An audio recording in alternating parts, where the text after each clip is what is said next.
Total surrender यानी संपूर्ण समर्पण। और इस समर्पण के बिना परमेश्वर को खुश करना अनहोना है। हम दो बेड़ियों में पैर रखकर कभी नहीं आगे बढ़ सकते हैं। हम ऐसा कभी भी नहीं कर सकते हैं कि 100% हम परमेश्वर को भी खुश रख लें और 100% हम संसार को भी खुश रख लें।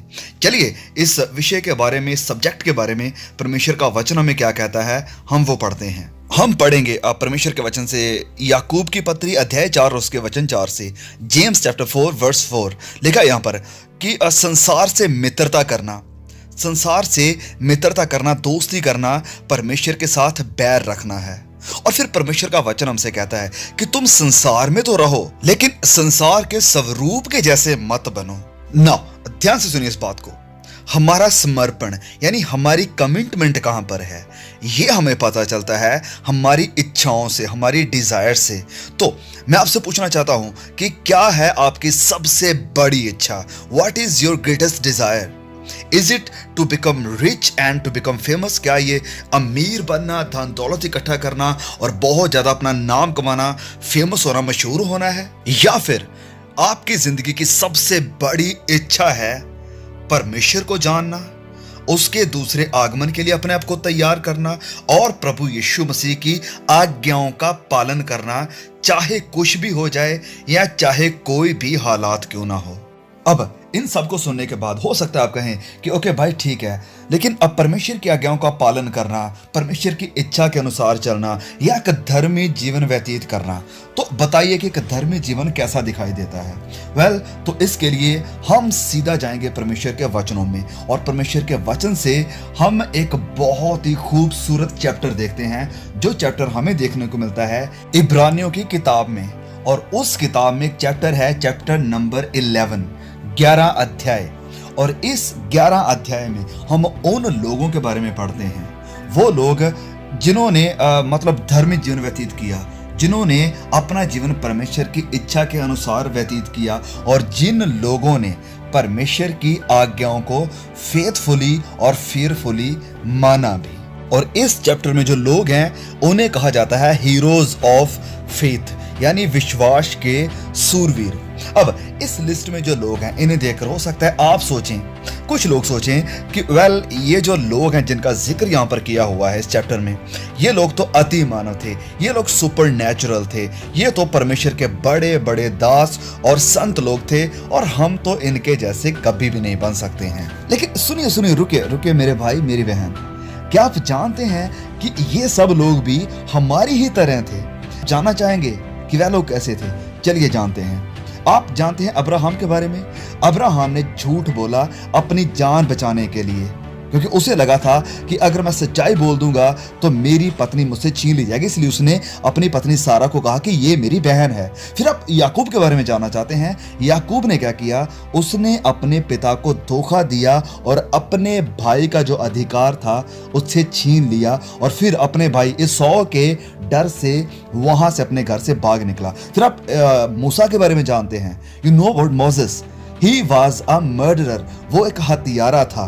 और फिर वचन में यह भी लिखा है कि उसके पास बोलने की इतनी अच्छी सामर्थ्य एबिलिटी नहीं थी, इसलिए परमेश्वर ने उसके भाई हारून को उसके साथ भेजा था।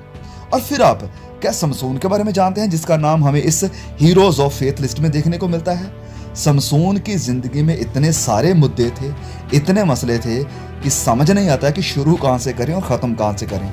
और फिर the great man Dawood, David, जिसे परमेश्वर के हृदय का इंसान कहा जाता है, उसके बारे में हम सब अच्छी तरह से जानते हैं कि उसने बेतसदा के खिलाफ पाप किया, फिर उसके हस्बैंड को मरवा दिया। और फिर हम जानते हैं कि दाऊद की संतान उसके नियंत्रण में, उसके कंट्रोल में नहीं थी। So these are called the man of God और द हीरोज ऑफ फेथ। तो देखा आपने, ये लोग 100% परफेक्ट नहीं थे, ये लोग पूरी तरह से संपूर्ण नहीं थे, लेकिन बात पता क्या है जो इनके विषय में खास है या स्पेशल है?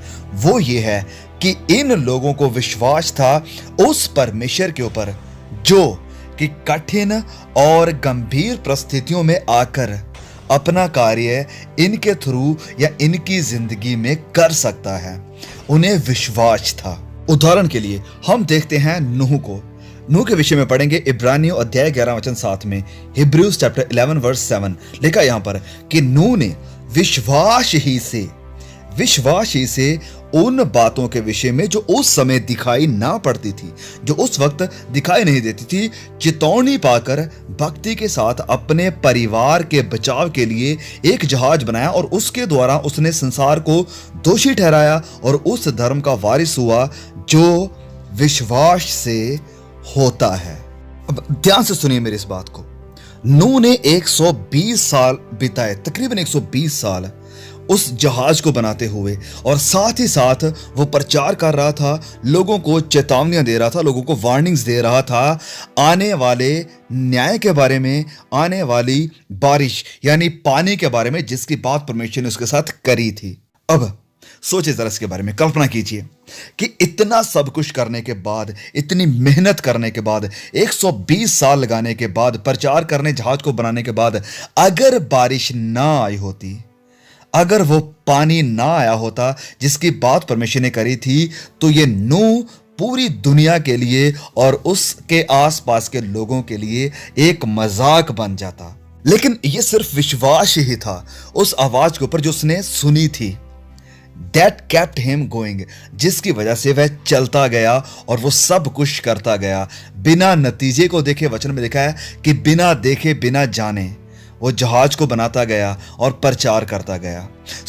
विश्वास करने का अक्सर मतलब ये होता है कि आप लोगों के लिए एक मूर्ख के जैसे दिखाई देंगे। लोग आपके विश्वास को देखकर हंसेंगे आपके ऊपर कि ये कैसे लोग हैं, किस तरह की जिंदगी ये गुजार रहे हैं। आपका उठना बैठना, आपका लाइफस्टाइल, आपका बातें करने का तरीका, ये लोगों के लिए मजाक लगेगा, लोग इसे अजीब समझेंगे। और नूह के साथ भी ऐसा ही हो रहा था जब वह जहाज को तैयार कर रहा था और जब वह प्रचार कर रहा था। तो विश्वास होने का असल अर्थ या मीनिंग यही है कि लोगों के लिए आप एक पागल के जैसे दिखाई देंगे, आप बाकी लोगों के जैसे नॉर्मल नहीं दिखेंगे। So this is what real faith looks like. यही होता है सच्चा या असल विश्वास। So if you are being mocked और being badly treated for your faith, अगर आपके विश्वास के कारण आपका मजाक बनाया जा रहा है, आपके साथ गलत व्यवहार किया जा रहा है, so praise God you are on the right track, कि आप सही मार्ग के ऊपर हैं, आप सच्चाई के ऊपर हैं। दूसरी उदाहरण हम देखते हैं इसी हीरोज ऑफ फेथ की लिस्ट में, वो है अब्राहम। तो जब हम अब्राहम के बारे में इस किताब में पढ़ते हैं, इब्रानियों अध्याय 11 वचन 17 से लेकर 19 तक में, तो यहां पर लिखा है कि विश्वास ही से अब्राहम ने परखे जाने के समय में इसहाक को बलिदान चढ़ाया, और जिसने प्रतिज्ञाओं को सच माना था, प्रतिज्ञाओं को, और जिससे ये कहा गया था कि इसहाक से तेरा वंश कहलाएगा, वह अपने इकलौते को चढ़ाने लगा, क्योंकि उसने विचार किया कि परमेश्वर सामर्थी है कि मरे हुओं से जिलाए। उन्हीं में से दृष्टांत की रीति पर इसहाक उसे फिर से मिला। तो इस वचन से हमें एक बात क्लियर हो रही है कि अब्राहम की उम्मीद क्या थी। What was his hope? उसकी उम्मीद ये थी कि परमेश्वर मरे हुओं को जिला सकता है, और अगर परमेश्वर मुझसे कह रहे हैं कुछ करने के लिए, और अगर मैं अपने बेटे को कुर्बान कर भी देता हूं, तो परमेश्वर इसे दोबारा जिंदा कर देंगे। तो यही थी अब्राहम की उम्मीद कि परमेश्वर इसे मरे हुओं में से जिला देंगे। अब कल्पना कीजिए यहां पर कि अगर परमेश्वर ने अब्राहम को ना रोका होता, तो सोचकर देखिए कि अब्राहम अपने मृतक बेटे के पास, उसके शरीर के पास खड़ा है, और जब वह अपने बेटे को कुर्बान करके लोगों के बीच में जाता है, तो लोग उसका मजाक बनाते हैं कि आ गया पागल हत्यारा, अ साइको किलर। तो अगर परमेश्वर अब्राहम को ना रोकता, तो उसका नतीजा, उसका रिजल्ट ये होता कि लोगों के लिए वो मजाक बन जाता। लेकिन परमेश्वर ने उसे रोका और उस बलि का, उस कुर्बानी का इंतजाम किया। अब सोचिए जरा उन शहीदों के बारे में जिनका जिक्र किया गया है इसी अध्याय के वचन 35 से लेकर 38 तक में। लिखा यहाँ पर, और कितने मार खाते खाते मर गए और छुटकारा ना चाहा, इसलिए कि उत्तम पुनरुत्थान के भागी हों, और कई ठट्ठों में उड़ाए जाने और कोड़े खाने वरन बांधे जाने और कैद में पड़ने के द्वारा परखे गए, आरों से चीरे गए, उनकी परीक्षा की गई, तलवार से मारे गए। वह कंगाली और क्लेश में दुख भोगते हुए भेड़ों और बकरियों की खालें ओढ़े हुए इधर उधर मारे मारे फिरे और जंगलों और पहाड़ों और गुफाओं में और पृथ्वी की दरारों में भटकते फिरे। अब इन सारे शहीदों ने ये सब कुछ क्यों सहा, ये सारे दुख तकलीफें क्यों सही? सबसे पहली बात कि उन्हें विश्वास था। विश्वास सबसे पहले प्रभु यीशु के पुनरुत्थान यानी रेजरेक्शन के ऊपर कि यस वो जिंदा हुआ है तो हम भी जीवित होंगे। और दूसरी बात उस प्रभु यीशु के वायदे के ऊपर जो प्रभु यीशु ने किया था कि मैं जाता हूं और तुम्हारे लिए जगह तैयार करता हूं कि जहां मैं हूं वहां तुम भी रहो। तो इन्हें यह विश्वास था कि हम मृत्यु के बाद, इस जिंदगी के बाद हमारे पास एक उत्तम उम्मीद है, एक बहुत बड़ी आशा है। और अगर प्रभु यीशु मुर्दों में से जिंदा नहीं हुए हैं और ना ही कोई अनंत जिंदगी है, अगर कोई इटर्नल लाइफ नहीं है, तो पौलुस कहते हैं कि मनुष्यों में से सबसे ज्यादा अभागे हम लोग हैं। तो ये सच में सोचने वाली बात है कि अगर इटर्नल लाइफ यानी अनंत जिंदगी नहीं है और रेजरेक्शन यानी पुनरुत्थान नहीं है, तो संत पौलुस का, संत पतरस का, बाकी प्रभु यीशु के चेलों का और बाकी मसीही शहीदों का मरना, दुख सहना, तकलीफें सहना प्रभु यीशु के लिए सब व्यर्थ था। लेकिन नहीं, this is a historical fact. ये एक ऐतिहासिक सच्चाई है, ये एक बिब्लिकल सच्चाई है। और पतरस और बाकी चेले प्रभु यीशु को रूबरू मिले थे प्रभु यीशु की मृत्यु के बाद, और संत पौलुस ने भी प्रभु यीशु को आमने सामने देखा था। इसीलिए वह तैयार थे बिना डरे, बिना घबराए मृत्यु को सहने के लिए, प्रभु यीशु के सुसमाचार के लिए, अपनी कुर्बानी देने के लिए वह तैयार थे। क्योंकि ये सच्चाई है कि प्रभु यीशु मुर्दों में से जिंदा हुए और जो उसे मानते हैं, उसके पीछे चलने वाले हैं, उनके पास अनंत जिंदगी की और पुनरुत्थान की यानी रेजरेक्शन की एक उम्मीद है। तो संत पतरस ने और बाकी मसीह यीशु के चेलों ने, मसीही शहीदों ने और संत पौलुस ने जो प्रभु यीशु के सुसमाचार की खातिर दुख सहे, जो पीड़ा सही, आज उन्हें अनंत जिंदगी और अनंत आनंद देती है। आज अगर हम अपने आप को परमेश्वर की इच्छा के अधीन कर दें और अपनी जिंदगी प्रभु यीशु के सुसमाचार को फैलाने के लिए, लोगों तक पहुंचाने के लिए गुजारना शुरू कर दें, तो हम परमेश्वर की बड़ी महिमा को देखेंगे और असंभव को संभव होते हुए देखेंगे। लेकिन आज ज्यादातर हम मसीही लोग आरामदायक जिंदगी की तरफ भाग रहे हैं और हम अपने आप को उन सेफ हालातों में रखना चाहते हैं जहां सिर्फ सुरक्षा हो, आराम हो, भले ही प्रभु यीशु वहां पर हो या ना हो। लेकिन अगर आप सच में परमेश्वर से प्यार करते हैं, तो आप या मैं अपना जीवन इस तरह से व्यतीत या गुजार नहीं सकते हैं। हम शांत होकर बैठ नहीं सकते हैं। अब सुनिए इस बात को, टोटल सरेंडर यानी संपूर्ण समर्पण और बलिदान की एक अंतिम और परफेक्ट उदाहरण है हमारे उद्धारकर्ता प्रभु यीशु मसीही। उनके पास पूरा अधिकार और पूरी ताकत थी इस पृथ्वी के ऊपर भी और स्वर्ग में भी। लेकिन फिर भी इस सब के बावजूद भी वचन कहता है कि उसने अपने आप को खाली किया और उसने अपने आप को सरेंडर करना, समर्पण करना ही चुना।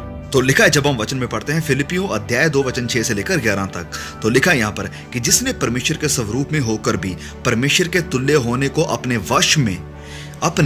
वश में रखने की वस्त ना समझा, वरन अपने आप को शून्य कर दिया और दास का स्वरूप धारण किया और मनुष्य की समानता में हो गया और मनुष्य के रूप में प्रकट होकर अपने आप को दीन किया और यहां तक आज्ञाकारी रहा कि मृत्यु, क्रूस की मृत्यु भी सहली। इस कारण परमेश्वर ने उसको अति महान भी किया और उसको वह नाम दिया जो सब नामों में श्रेष्ठ है, कि जो स्वर्ग में और पृथ्वी पर और जो पृथ्वी के नीचे हैं वह सब यीशु के नाम पर घुटना टेकें और परमेश्वर की महिमा के लिए हर एक जीव ये अंगीकार करे कि यीशु ही प्रभु है।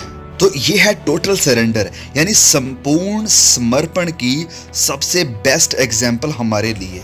और जब हम वचन में पढ़ते हैं यूहन्ना अध्याय 2:6 में, तो यहाँ पर प्रेरित यूहन्ना लिखते हैं कि अगर कोई कहता है कि मैं उसमें यानी यीशु में हूँ, तो उसे चाहिए कि वह भी वैसा ही चले जैसा वह चलता था। अगर कोई कहता है कि मैं यीशु में हूँ, तो उसे यीशु की तरह चलना चाहिए भी। अब क्या मैं और आप प्रभु यीशु की तरह शून्य यानी जीरो बनने के लिए तैयार हैं? क्या मैं और आप प्रभु यीशु की तरह दास बनने के लिए तैयार हैं? और अगर प्रभु यीशु के पीछे चलते हुए उसके सुसमाचार को, उसकी अंजील को लोगों तक पहुंचाते हुए आपको या मुझे मृत्यु का सामना करना भी पड़ जाए, तो क्या हम तैयार हैं? और अगर आपका इन सवालों का जवाब हाँ है, तो मसीहत में आपका स्वागत है। पिता परमेश्वर आपकी मदद करे, पवित्र आत्मा द होली स्पिरिट आपको तैयार करे और हमारा उद्धारकर्ता खुदावन यीशु मसीह आपको सामर्थ्य दे कि आप दिन प्रतिदिन हर रोज उसकी इमेज में, उसकी तस्वीर में, उसके स्वरूप में ढलते चले जाएं और परमेश्वर की सामर्थ्य में और उसके अनुग्रह में बढ़ते चले जाएं। तो बहुत बहुत शुक्रिया इस वीडियो को यहाँ तक लास्ट तक देखने के लिए। परमेश्वर इस वीडियो को, इस मैसेज को, इस आवाज़ को इस्तेमाल करे कि आप इस मैसेज के थ्रू आत्मिक जिंदगी में आगे बढ़ सकें और प्रभु यीशु को करीब से जान सकें और परमेश्वर की धार्मिकता में और उसके अनुग्रह में दिन प्रतिदिन बढ़ सकें। प्लीज़ इस मैसेज को अपने तक ही मत रखिए। अभी जो नीचे आपको एक शेयर का बटन मिल रहा है, अभी इस वीडियो को और भी मसीह भाई बहनों तक शेयर जरूर कीजिए और चैनल को सब्सक्राइब करना मत भूलिए। God bless you all, see you again.